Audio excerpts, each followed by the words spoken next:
ఇలా అభివృద్ధి చేస్తున్నది మనం. ఇవాళ రైతులు రోడ్ల మీద చూస్తే కొనుగోలు ఇప్పటికీ ప్రారంభించకపోవడం వలన ఇప్పటికే కొనుగోలు పూర్తి కావాలి.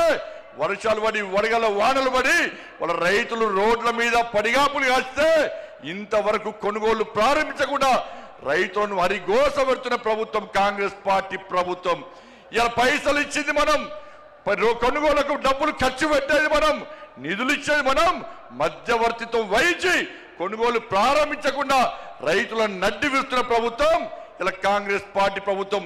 ఉద్యోగులకు డిఏ లేవు, పిఆర్సీ అమలు లేదు, నిరుద్యోగులకు ఉద్యోగం లేదు, నిరుద్యోగ వృద్ధి లేదు, విద్యార్థులకు భరోసా కాలేదు, 2500 మహిళలకు లేవు, 4000 రూపాయల ఆసరా పెన్షన్ లేదు, అందరికీ రైతు భరోసా లేదు, అందరికీ రైతు బోనస్ లేదు.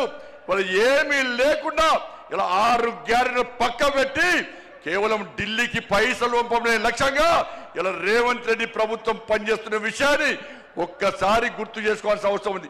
ఇలా ఇచ్చేది మనమన్నా ఒక్కసారి నాతో పాటు చెప్పండి అన్న. ప్రధానమంత్రి గరీబ్ కళ్యాణ్ అన్న యోజనకు బియ్యానికి పైసలు ఇచ్చేది ఎవరన్నా?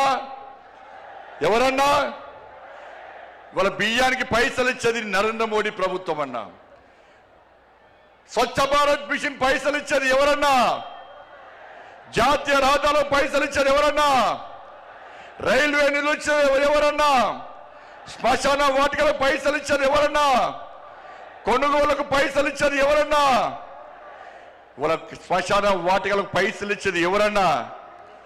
అన్ని నిధులు మనమే ఇస్తుంటే, వేల కోట్ల రూపాయల నిధులు మనకు వస్తుంటే ఇవాళ కాంగ్రెస్ పార్టీ ప్రభుత్వం మాకు ఏమి ఇస్తలేదని ఎలా భారతీయ జనతా పార్టీ ప్రభుత్వాన్ని బదనాం చేసే ప్రయత్నం చేస్తే అడ్డుకోవాల్సిన బాధ్యత మనకుదన్నా. ఇలా సనాతన ధర్మం కోసం పనిచేస్తామన్నా, ఈ తెలంగాణ రాష్ట్ర అభివృద్ధి కోసం పనిచేస్తామన్నా. సనాతన ధర్మం లేని భారతీయ జనతా పార్టీ లేదు. అరే 80% హిందువుల కోసం పనిచేసే పార్టీ నా భారతీయ జనతా పార్టీ. మేము ఒక వర్గానికి కొమ్ముగాయం, ఒక వర్గాన్ని వ్యతిరేకించాం.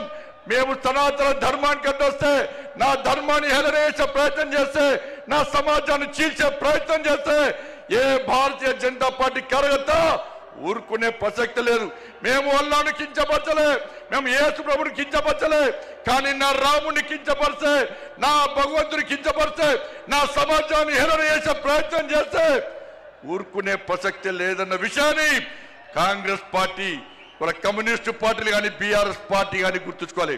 అందుకే భారతీయ జనతా పార్టీ కార్యకర్తలారా అందరం కలిసి పనిచేద్దాం. నేను ఏ రోజు కూడా పార్టీ తల వంచుకునే పని చేయనన్నా.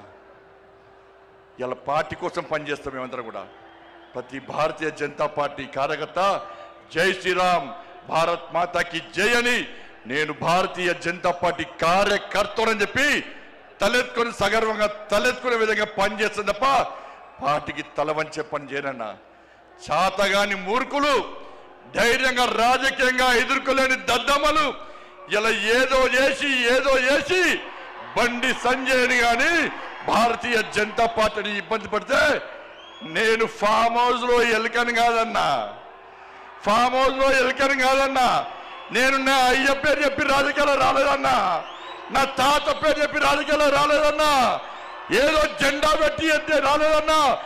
నేను కాషాయపు జెండాను, కమలపు జెండాను భుజం మీద మోసుకొని సామాన్య కార్యకర్తగా నా రాజకీయం ప్రారంభించి ఒక రాష్ట్రీయ స్వయం సేవక్ ఒక ఏబీవీపీ కార్యకర్తగా